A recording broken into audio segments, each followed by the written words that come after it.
Alors, on a donc la carrosserie qui modifie la luminosité de la texture, mais il n'y a que la partie ombre de la carrosserie qui doit modifier la texture.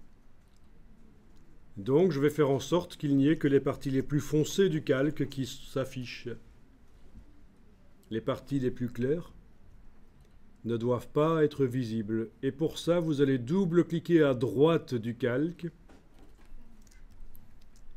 Les styles de calque s'ouvrent et vous allez jouer sur les curseurs ici. On a joué tout à l'heure dans un autre exercice sur le curseur d'en bas. Le principe est le même. Il s'agit de modifier la visibilité de certains pixels du calque sur lequel on est en train de travailler. Mais en fonction de quoi cette fois-ci? Mais pas en fonction des pixels de la texture.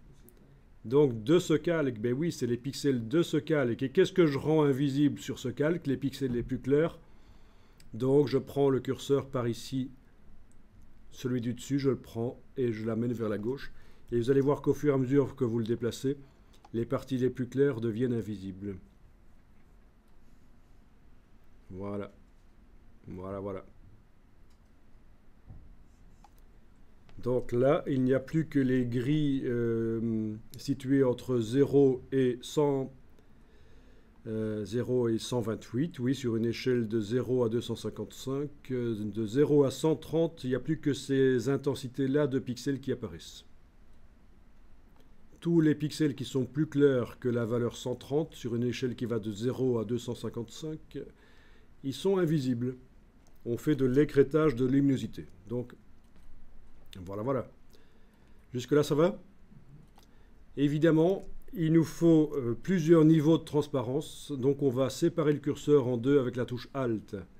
Et vous positionnez les deux moitiés de curseur de manière à obtenir un effet d'ombre réaliste.